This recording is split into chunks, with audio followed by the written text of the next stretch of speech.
lagi bersama channel Si Abah. Kami dari Universitas Islam Syekh Yusuf. Perkenalkan, nama saya Nova Alfian Ilawan dan rekan saya. Perkenalkan, nama saya Erna Wilis. Dan yang saya hormati dosen pengampu hukum bisnis yaitu Abah Abdillah Sani. Kami di sini ingin berdiskusi tentang apa itu journaling dan buku harian. Baik, di sini saya mau bertanya, Abah, apakah journaling itu cuma untuk orang yang pintar-pintar aja untuk membuatnya atau gimana menurut Abah sendiri? Oke, udah pertanyaan itu aja. Ada lagi, Bang? Bentar deh, sambil jalan ya. Oke, yang pertama kita harus tahu dulu apa itu jurnal dan apa itu buku harian. Buku harian atau catatan si boy, misalkan. Wah, zaman kamu belum ada film catatan si boy. Itu kan 80-an itu. Belum lahir kan? Komik ya? Itu dari komik justru. Pernah ada temen yang punya set. Jadi apa itu jurnal dan apa itu catatan harian? Jurnal itu biasanya untuk membuat suatu catatan-catatan yang sifatnya katakanlah resmi ya, berupa perencanaan, berupa visi misi, terus langkah-langkah yang mau diambil dalam mencapai suatu keinginan atau suatu cita-cita. Jadi untuk mencapai target tersebut kan perlu dilakukan langkah-langkah, step by step, ya kan? Itu mungkin diawali dengan suatu catatan, ya, catatan besar mengenai visi yang mau diambil dan misi yang akan dijalankan. Maka jurnal itu berfungsi sebagai catatan dan persiapan agar jangan sampai lupa, jangan sampai ada yang ketinggalan, jangan sampai ada yang terlewatkan, ya kan? Sehingga diharapkan dengan jurnal itu maka visi yang ingin dicapai itu pada akhirnya bisa dicapai. Tapi Silakan. pentingnya jurnal itu apa sih, Bang? Itu tadi untuk Tapi pentingnya jurnal. Saya nanya pentingnya jurnal itu apa? Tapi apakah jurnal itu sama-sama aja kayak wishlist gitu? apa? Wishlist. Kalau wishlist kan hanya tentang keinginan aja ya. Kalau jurnal itu kan saya katakan tadi berupa suatu Kecewaan. kecewaan. Kan ada juga, Bang, yang kecewa terus dia nulis gitu. Itu mungkin nanti larinya ke diary, catatan harian. Jadi beda. Kalau catatan harian seperti yang saya katakan tadi sifatnya lebih cair, lebih bebas, lebih informal. Sementara kalau jurnal itu sifatnya lebih terstruktur, lebih terencana, Lebih rapi gitu ya, lebih Bang? rapi. Jadi dia berisi katakanlah step by step dalam rangka mencapai apa yang diinginkan. Maka awalnya itu jurnal dibuat, kita menetapkan dulu, misalnya nih kamu kan lagi kuliah, ya kan, terus ingin mencapai gelar sarjana 4 tahun kemudian. Ya kan itu kan formal ya, formal berarti visi kamu adalah menjadi sarjana manajemen. Nah, dalam sarjana manajemen itu kan tentunya ada tahapan, semester 1, semester 2, dan seterusnya. Nah, kamu mencatat dalam semester 1 itu apa yang kamu dapatkan dari fakultas, ya, terus kemudian apa yang kamu lakukan untuk mencapai nilai yang sebaik-baiknya. Terus mungkin katakanlah ada nilai-nilai yang kurang memuaskan, ya kan, misalnya ada nilai C gitu kan, berapa banyak nilai C. Ada nilai B, itu kamu catat. Gunanya adalah untuk apa? Untuk supaya bisa dievaluasi sehingga semester 2 lebih bagus lagi, gitu. Demikian juga di semester 2 kamu catat apa yang penting yang kamu alami, ya, tugas-tugas kuliah apa yang mungkin harus kamu laksanakan, dan kemudian dapat nilainya seperti apa.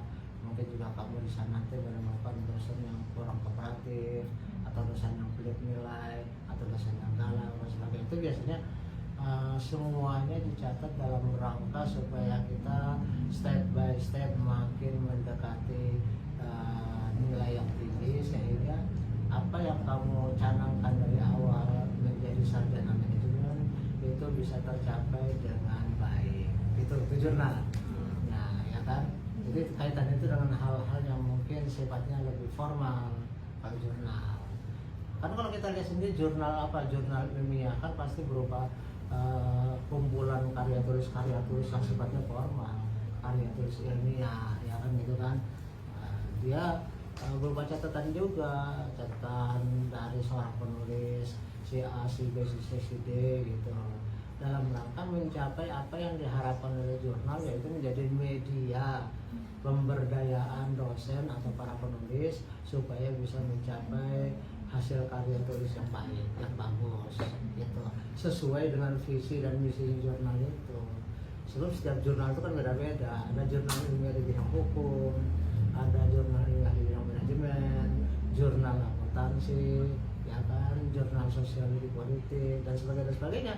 Berarti adalah visi dari jurnal itu, misinya adalah menampung karya tulis ilmiah dari para penulis. Maka kan setiap penulis ngirim ke situ kan diseleksi dulu, ya kan, sesuai nggak dengan visinya jurnal itu. Terus kemudian dia memenuhi kaidah ilmiah nggak, ya kan. Nanti kalau sudah memenuhi syarat-syarat baru diterbitkan dari satu kali penerbitan, ya. Satu kali penerbitan jurnal itu mungkin bisa memuat 10 karya tulis orang.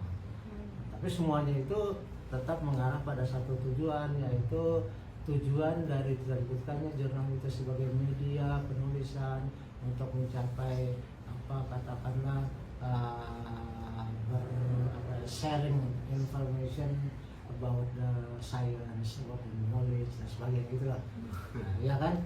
Nah, sementara kalau yang namanya catatan harian itu santai, pribadi aja. Oh, berarti jurnal sama buku harian itu kayak sama aja apa ada bedanya gitu, Bang? Nah, barusan saya ngomongin apa bedanya karena itu berstruktur kalau jurnal, tapi kalau catatan harian itu cuma buat kayak apa yang kita wishlist-in kita catat. Catatin aja, misalnya kamu hari ini ketemu siapa gitu. Terus hari ini kamu ternyata diomelin sama pacar kamu, hari ini kamu mau pacaran lagi sama yang si B gitu kan.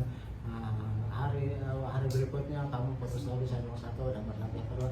Itu catatan santai aja. Kalau jurnal itu untuk mengingatkan step by step langkah yang sudah kita capai dalam rangka mencapai visi kita menjadi sarjana yang cum laude gitu. Makanya dia terstruktur, itu jurnal itu namanya itu. Tapi kalau novel itu termasuk nggak? Novel itu ini imajinasi. Kalau novel itu adalah suatu karya yang sifatnya adalah imajiner. Jadi kamu membayangkan adanya suatu peristiwa, mungkin saja dia berurut mulai dari peristiwa katakan Erna masih remaja, Erna dewasa, Erna udah tua. Kamu dalam perjalanan hidup itu ada hal-hal yang menarik, ada yang dramatis, ada yang menyebalkan, ada yang membuat kamu traumatik, dan semua itu dibuat dalam satu alur cerita, ya kan. Alur cerita itu bisa aja kamu mulainya pada satu ketika, di tengah bisa, nanti flashback ke belakang, baru lompat lagi ke depan. Itu alur-alur dalam pembuatan novel. Tapi itu berstruktur ya? Tentu berstruktur, karena kalau nggak nanti jadi ceritanya jadi nggak karuan. Berarti itu masuknya ke jurnal. Kalau jurnal biasanya berupa suatu visi yang ingin dicapai. Kalau yang namanya novel biasanya mengarang aja, nggak ada sesuatu, ya? hanya cerita lah. Kalau jurnal itu hanya cerita, kalau jurnal, kalau novel itu cerita aja gitu. Tapi bisa juga dari jurnal kemudian jangan jadi novel, bisa ya kan? Nah, begitu juga dengan catatan harian bisa dibuat menjadi suatu novel, dan mungkin catatan harian si boy bisa jadi film, ya kan? Bisa, ya, tergantung nextnya apa.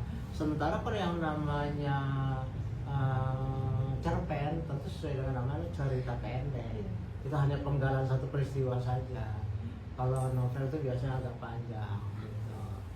Kalau catatan harian catatan harian itu catatan aja. Hari ini kamu jam berapa ngapain, mungkin hari sekarang nih hari ini hari Sabtu tanggal 31 Mei 2025 saya berangkat ke rumah dosen untuk melakukan diskusi, gitu kan?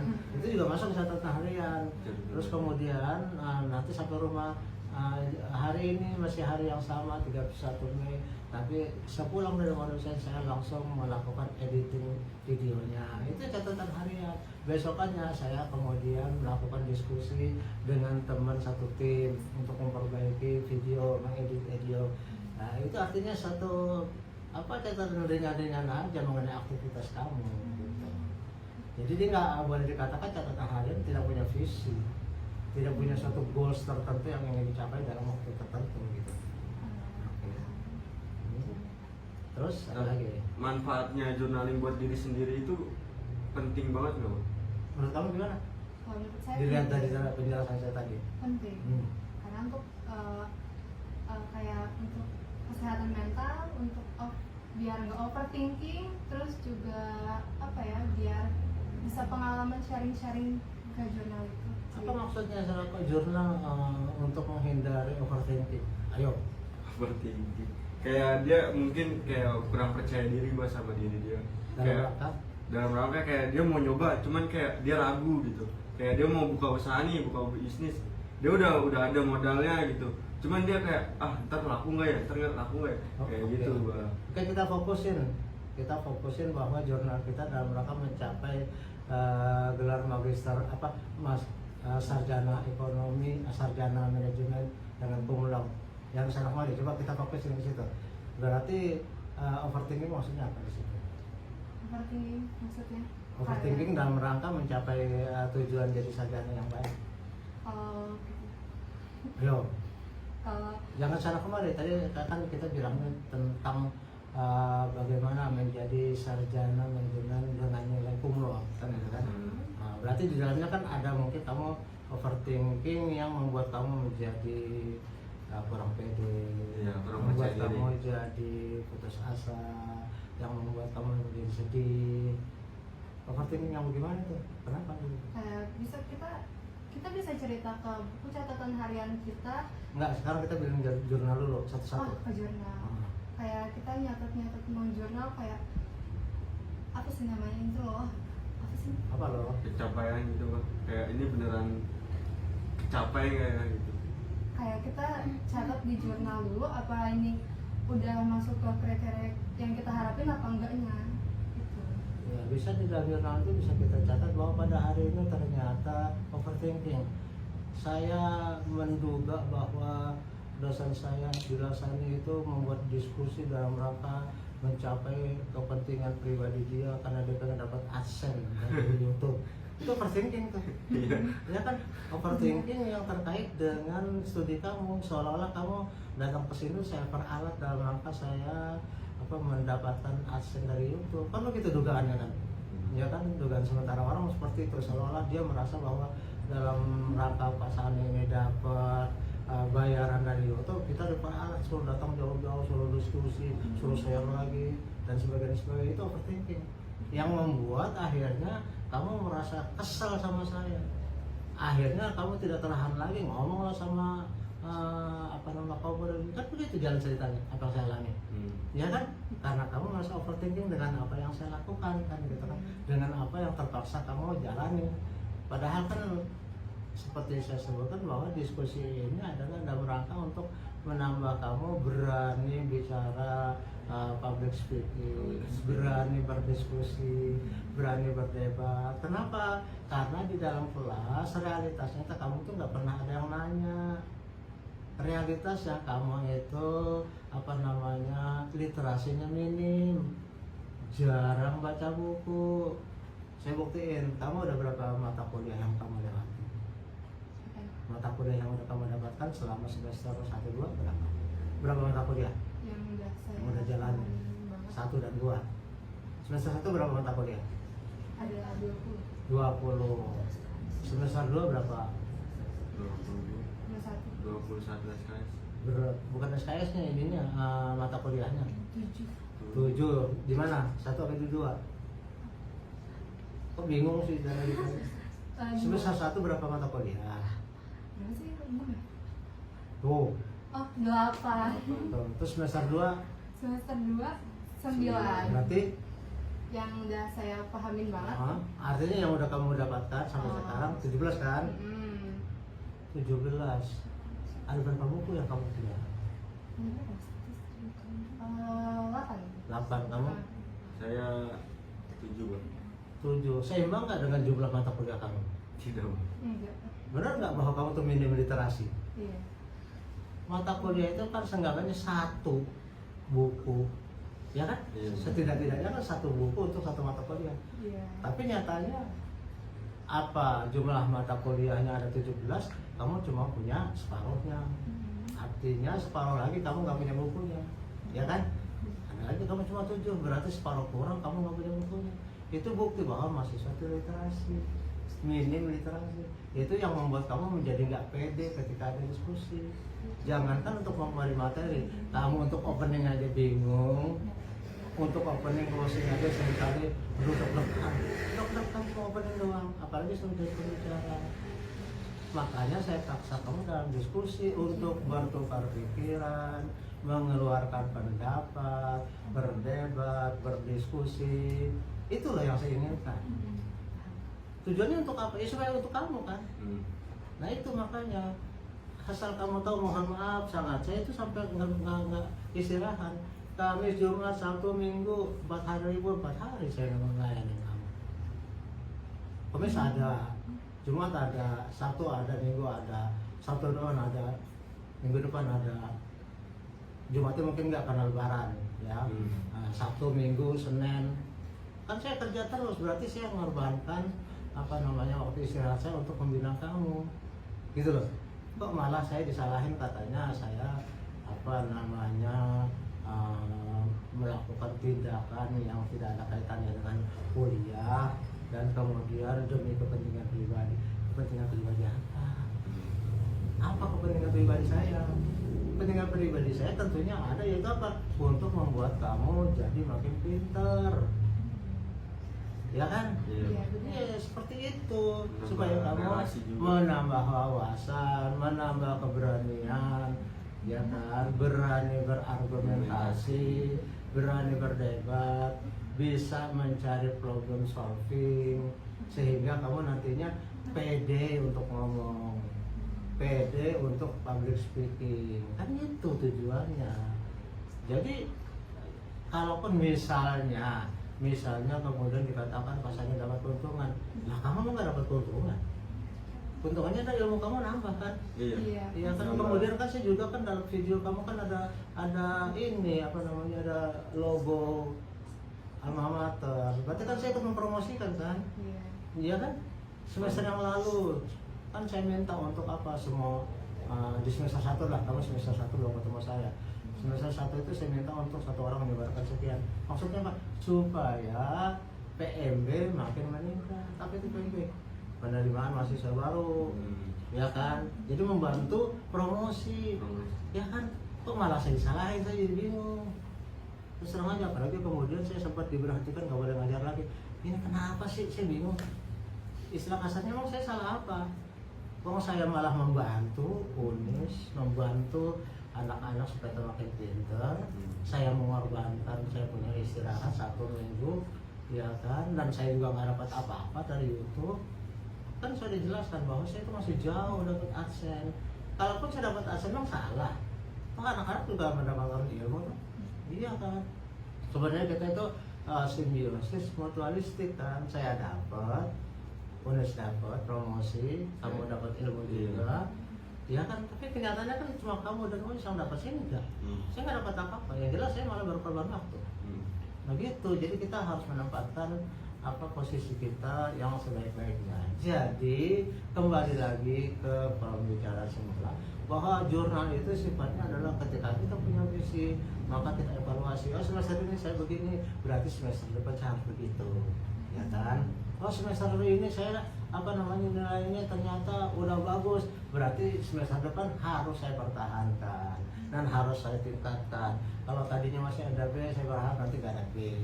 tadinya masih ada C, nggak boleh lagi ada C. Itu sifatnya jurnal sampai jurnal itu berakhir ketika kamu lulus sudah. Jurnal jilid 1 gitu. Jilid 2 adalah ketika kamu menjadi pekerjaan sampai kamu menjadi direktur jenderal. Wah, itu jurnal jilid 2. Begitu juga jurnal di rumah tangga kamu kalau kamu menikah dan begitu. Sementara catatan harian itu nggak ada tenggat waktu, bebas aja nulis apapun dulu terserah. Kamu lagi sedih, kamu nulis apa sampai menetes air mata kamu di buku itu kebebasan tuh buku. Nah itu kalau catatan harian, ya paham maksudnya. Iya. Jadi kalau yang namanya jurnal itu terstruktur dan ada ininya rapi dan nanti bisa dijadikan evaluasi. Yang kamu bilang itu juga bisa sebagai apa ya, refreshing, mengingatkan kamu, oh kemarin saya begini, maka besok saya harus begitu. Nah kalau catatan harian itu ya mungkin luapan perasaan aja, kamu lagi sedih, kamu lagi gembira, itu halnya tulisan. Manfaat positifnya dua-duanya, baik jurnal maupun catatan harian itu belajar nulis. Ya kan, ini belajar nulis formal, ini belajar nulis, berkembang lah. Mungkin nanti suatu saat dari catatan harian maupun dari jurnal bisa kamu kembangkan menjadi novel atau menjadi cerpen, bisa. Atau kalau kamu misalnya punya kenalan dari studio film, mungkin kamu bisa ajukan sebagai ini cerita saya bagus untuk jadikan film, kan bisa begitu. Ya. Nah, jadi artinya overthinking itu adalah sesuatu hal yang membuat kita menjadi berlebihan berpikir yang pada akhirnya merugikan kita sendiri. Kayak tadi overthinking tentang langkahnya si Abah membina, ya katakanlah begini, katakanlah begitu. Jadi negatif jadinya. Padahal kan kondisi sebenarnya kan berbeda dengan apa kita pikirkan, belum tentu. Iya. Yang warna maaf aja, katakanlah saya melukis tuh banyak, bahkan teman-teman kamu tuh banyak yang saya lukis. Overthinkingnya apa? Wah ini jangan nanti dia ujung-ujungnya disuruh bayar. Kan gitu kan overthinking, padahal saya nggak pernah minta bayaran. Tapi kemudian overthinkingnya saya apalagi disuruh dikatakan saya maksa lagi. Memanfaatkan mahasiswa. Makanya saya bilang, ya jangan begitu lah. Overthinking seperti itu kan jatuhnya jadi fitnah. Apalagi kita sebarluaskan. Erna merasa begini.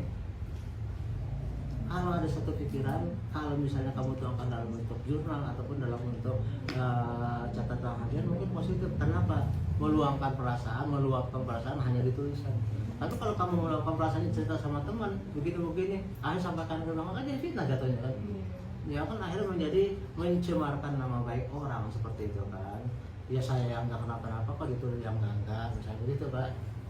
Nah jadi gunanya dari kedua jenis tulisan itu adalah sebagai luapan kita punya pikiran, kita punya perasaan, kita punya cita-cita, kita punya evaluasi dan sebagainya, kita luapkan di tulisan. Positif dua-duanya itu. Tapi kalau kamu ngerumpiin dosen lagi, kamu juga overthinking begini ngomong lagi ya. Kamu ngobrol sama Rizky, masih Dela, masih Sapana, terus kamu kemudian sepakat semuanya, emang si Abah tuh konyol. Ya konyol kalau saya nggak kenapa-napa ya bilang konyol kan. Si Abah tuh mau manfaatin orang, kita disuruh jauh-jauh datang ke rumahnya katanya. Apalagi disuruh bawa makanan, siapa yang minta? Kan bisa berkembang ya, fitnah itu kan makin lama berkembang. Kayak lukisan kan, dibilang lah katanya saya maksa beli, kan berlebihan tuh. Jangan-jangan kamu juga ada yang ngomong lagi sama yang lain, kita datang ke rumahnya harus bawa kue, kalau nggak disuruh nggak boleh masuk. Bisa aja dong berkembang kayak gitu. Ada aja pemikirannya kayak gitu mungkin. Ada, itu yang namanya overthinking seperti itu. Overthinking seperti itu kan tentunya akan membuat kamu jadi nggak pede, nggak boleh datang, nggak boleh bilang kredit, gitu kan. Padahal sih nggak nyuruh apa-apa, tapi karena kamu lagi nggak kredit, nggak ada, kita disuruh patungan lagi. Terus ini lagi, terus itu, karena gitu. Overthinking pasti negatif. Jadi kembali lagi ke pembicaraan semula bahwa ada beda antara jurnal dengan dengan buku harian. Jurnal sifatnya adalah evaluatif dan terstruktur, rapi, sementara yang namanya buku harian yang bebas-bebas aja. Bahasanya nggak bebas, terserah sebagai catatan. Kedua-duanya sama, bisa menjadi luapan perasaan. Oke, sekarang demikian bisa itu. Oke, baik, terima kasih banyak. Selesai sudah diskusi di hari ini. Kurang lebihnya mohon maaf. Wassalamualaikum warahmatullahi wabarakatuh.